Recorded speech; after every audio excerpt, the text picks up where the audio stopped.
केंद्रीय वित्त मंत्री निर्मला सीतारमण ने शुक्रवार को लोकसभा में बजट 2023 से 24 पर हुई चर्चा का जवाब दिया। इस दौरान उन्होंने कहा कि सभी संसाधनों को राज्य को ट्रांसफर किया जा रहा है।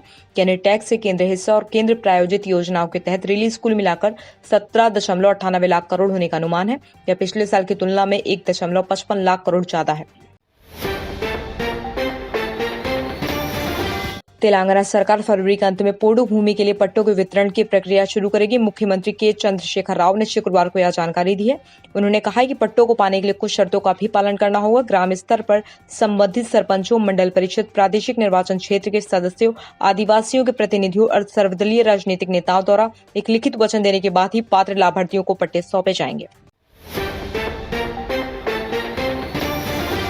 राजस्थान विधानसभा में सरकार का बजट पेश होने से पहले ही विपक्ष ने भारी हंगामा किया। जानकारी के मुताबिक मुख्यमंत्री अशोक गहलोत के अपने तीसरे कार्यकाल का आखिरी बजट पेश करने के दौरान विपक्ष ने भाषण शुरू होने के साथ ही हंगामा शुरू कर दिया। विपक्ष ने आरोप लगाया कि सरकार ने बजट लीक किया है। प्रधानमंत्री नरेंद्र मोदी ने यूपी की विकास यात्रा का जिक्र करते हुए कहा है कि अब उत्तर प्रदेश के देश की प्रगति का ग्रोथ इंजन बन गया है। उन्होंने कहा कि बहुत जल्द यूपी देश के उस इकलौते राज्य के रूप में जाना जाएगा जहां 5 अंतर्राष्ट्रीय हवाई अड्डे हैं। इंफ्रास्ट्रक्चर के साथ साथ यूपी में सरकारी सोच और अप्रोच में ईज ऑफ डूइंग बिजनेस को लेकर सार्थक बदलाव आया है। लोकसभा में आम बजट 2023 से 24 पर चर्चा के दौरान वित्त मंत्री निर्मला सीतारमण ने बजट की विशेषताओं पर प्रकाश डाला। वित्त मंत्री ने बजट 2023 से 24 के सार के बारे में बोलते हुए कहा कि यह बजट राजकोषीय विवेक की सीमाओं के भीतर भारत के विकास अनिवार्यताओं की आवश्यकताओं को संतुलित करता है। लोकसभा चुनाव 2024 की तैयारियों को देखते हुए आगामी 25 फरवरी को बिहार की राजनीति में कुछ बढ़ाव हो सकता है। एक और गृह मंत्री अमित शाह बिहार दौरे पर रहेंगे। वहीं गठबंधन की चुनावी रैली पूर्णिया के रंगभूमि मैदान में होंगी। इसी बीच तेजस्वी यादव ने भाजपा के इंटरनल सर्वे की बात कहकर बिहार की राजनीति गर्म कर दी है।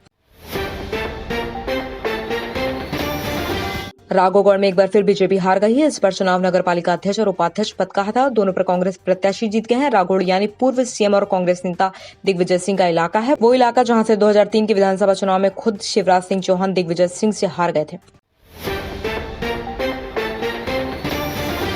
तेलंगाना में भाजपा प्रदेश अध्यक्ष बंदी संजय ने कहा कि अगर राज्य में बीजेपी सरकार चुनी जाती है तो यह उन सभी ढांचों को मिटा देगी जो निजाम शासन की गुलामी के प्रतीक हैं। अगर बीजेपी तेलंगाना में सत्ता में आती है तो वह नवनिर्मित राज्य सचिवालय के गुंबदों को ध्वस्त कर देगी जो निजामों की संस्कृति को दर्शाता है।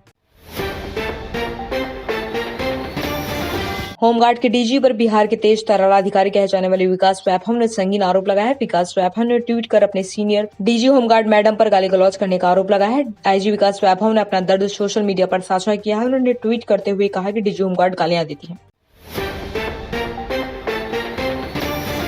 पंजाब और चंडीगढ़ बॉर्डर पर पुलिस और कौमी इंसाफ मोर्चा के बीच हुए टकराव के बाद शुक्रवार को पंजाब पुलिस के डीजीपी गौरव यादव और चंडीगढ़ पुलिस के डीजीपी प्रवीर रंजन ने साझा बैठक की। बैठक में दोनों तरफ कानून व्यवस्था को सही तरीके से लागू करने पर गहराई से मंथन किया गया।